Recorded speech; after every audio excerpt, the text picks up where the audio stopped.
100% aku nggak bisa hamil dari rahim aku sendiri karena aku nggak punya rahim.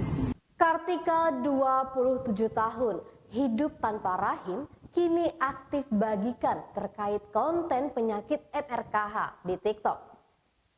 Kisah Kartika, warga Medan yang mengidap Meyer Rokitansky Kuster-Hauster atau MRKH, sempat viral di TikTok pada tahun lalu. Ternyata, video tersebut mendapat atensi besar dari para netizen hingga mencapai 5 juta penonton dan lebih dari 2.000 komentar. Wanita 27 tahun ini mengakui jika dirinya tidak memiliki rahim, tidak memiliki lubang vagina, dan belum pernah mengalami menstruasi seperti wanita pada umumnya. Diceritakan Kartika, dirinya diagnosa mengidap MRKH pada usia 23 tahun. Sebelum didiagnosa MRKH, ternyata gadis berdarah Tionghoa ini sudah melakukan pengobatan sejak tahun 2008 untuk berobat di banyak rumah sakit dan dokter spesialis dengan berbagai diagnosa.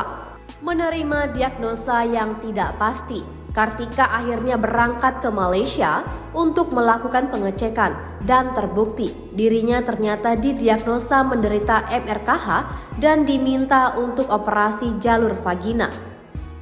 Saat tahu ternyata mengidap penyakit ini, berbagai langkah dilakukan Kartika, diantaranya mencoba pengobatan tradisional di Kuala Lumpur, Malaysia.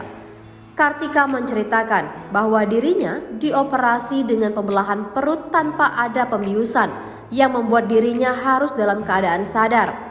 Namun operasi tersebut ternyata tak berhasil dan akhirnya melakukan operasi secara medis untuk membuka jalur vagina di Malaysia agar dapat melakukan hubungan intim layaknya pasangan-pasangan pada umumnya. Bagi Kartika, segala pengobatan yang ia lakukan bersama sang suami begitu sungguh-sungguh ia harapkan dapat sembuh. Bagaimana tidak, Kartika mengenang dirinya begitu minder saat sekolah ketika dirinya sempat berpikir berbeda dari perempuan pada umumnya. Dalam menjalani 5 tahun pernikahan tanpa memiliki anak, Kartika sempat pasrah dan sempat berpikir untuk bercerai dengan sang suami lantaran dirinya yang tidak dapat memiliki anak. Namun beruntungnya Kartika, lantaran sang suami tak mempermasalahkan penyakit MRKH dirinya dan memilih untuk berjuang dalam pengobatan. Terkait hal ini, ada beberapa solusi yang ditawarkan kepada Kartika, yaitu menggunakan ibu pengganti dan adopsi anak.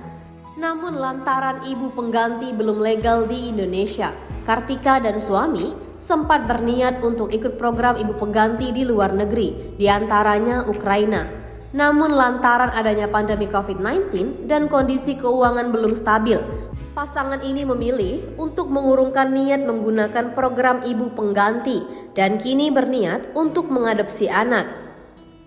Pengakuan Kartika terkait penyakit MRKH ternyata membuat dirinya kini berani untuk membuat konten edukasi kesehatan di TikTok. Dalam konten edukasi ini, dirinya membagikan kisah-kisah pejuang MRKH yang selama ini masih takut untuk bersuara. Terkait hal ini, Kartika yang berperan membacakan cerita perempuan yang mengalami kisah yang sama dengan dirinya. Tribuners, untuk menyaksikan informasi lebih lanjutnya, Anda dapat menyaksikan di YouTube Tribun Pontianak.